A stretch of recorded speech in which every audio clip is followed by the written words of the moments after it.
So let's move on to how self-concept determines whether you have a happy life or not. So there say that self-concept is tied to self-actualization, and that's the pursuit of reaching your full potential. So when you have congruence between self-actualization and self-concept, that basically means that the level of life you reach is based on how do you view yourself. It is a reflection. Like I said earlier, I did not view myself as somebody who could be a content creator, and so I did not. I did something completely different because that's something that I figured that I can do. But like I said earlier, it was only based off of everything that was happening around me versus what I felt like I was capable of. And so, if I probably felt that I could be capable of anything like I do now, I probably would have been a lot further in life than I am now. There's no regret there because I did a lot, I've learned a lot, and I've experienced a lot. I've had a great experiences in life, I met great people, and I'm satisfied with the things that I have done. Of course, hindsight is 2020. It's always something that we could have done better, and we make mistakes and looking back are like, yeah, I probably shouldn't have did that, or yeah, I probably would have did that. And as you grow, the things that you want in life change. So right now, what I want is a little bit different than what I've wanted 10 years ago. And that was just based off of where I was at in life. So my life reflected where I was at. I once had lower confidence than I do now, and I was once really anxious. And I also wasn't dealing with it. So my life was based off of that. I viewed myself as anxious. I also knew that I didn't have the full confidence, even though I didn't say it out loud, but I knew it. And my life reflected that. Now things are different, and I view myself as a different person now, and so life is different. I also noticed when the limiting beliefs are at all-time high, it stops me from doing things. And not only does it stop me, but it changes how I act. And so my actions don't allow me to get the thing. Really sitting here examining your thoughts and how you talking to yourselves and the messaging that you're repeating about yourselves, because it changes your behavior completely. And I've seen things happen and I'm like, whoa, all because of a thought that I had. It's a little mind blowing. Granted, again, there's a lot of other factors that play a part. This is just having a general conversation around these things. So if you have anything different that you believe or feel like I didn't explain something well, just let me know in the comments. Our self-concept has to be maintained. If we listen to anybody and everybody around us, our self-concept can change. And so maintaining our self-concept is not just about going through life and sitting and waiting, but it's creating. We take an active role in shaping of who we are. And I've been saying that you're stuck in life because you're sitting around and waiting for things to happen versus making things happen. And that's what we're talking about here. Making who you want to be a reality. That is finding the congruence between your ideal self and your actual self, lining those up. In order to maintain the self-concept that you need, one, evaluate who you are. Sit down and look. Are you happy with your actions? Are you not happy? Are you holding your boundaries? Are you not holding them? Do you understand a lot about yourself or not really? Just take an evaluation of where you are in life. And then, right now on this journey, you are lining up who you are right now and who you want to be, and you're making them one person. But in between that is the journey that we're on right now. And being very mindful of those actions that's put in and actually pushing yourself to the next step. In the last video, we talked about being ready for this journey. And if you're not ready, seek help. There's nothing wrong with that.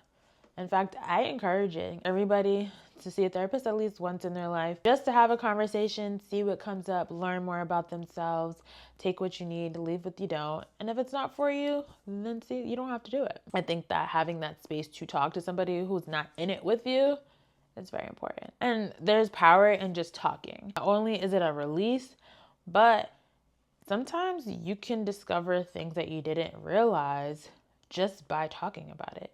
And a therapist's job is not to figure it out for you, but to help you figure it out. They're asking very intentional questions and making very intentional statements to help you process what's happening and come to a resolution or a solution for it. So to recap, self-concept, as Merriam-Webster dictionary defines it, the mental image one has of oneself.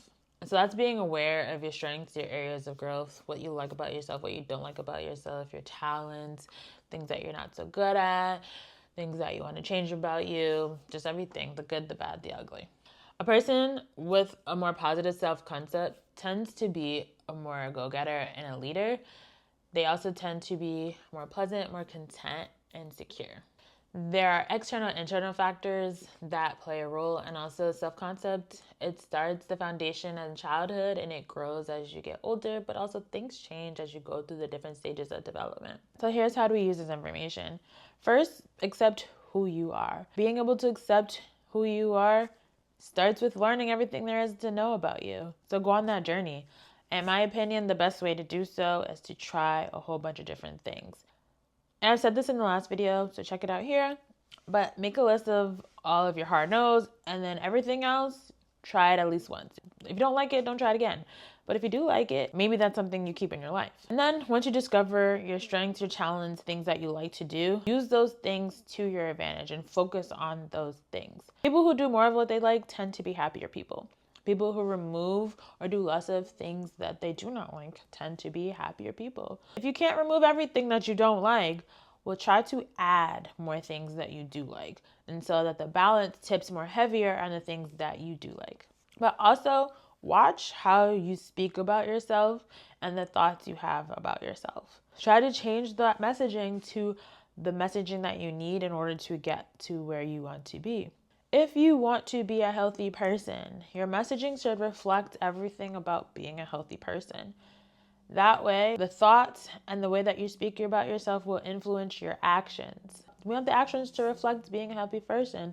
And I think that starts at how do you think. And for some people, it may be that the actions have to start first and then the messaging catches up. But either way, start at either end and work on it until your thoughts and the way you speak about yourself align. And this is how you're going to get what you want this year. You may not be stuck. You may not be unmotivated, or you may not have a lack of discipline. You just may have a messaging problem.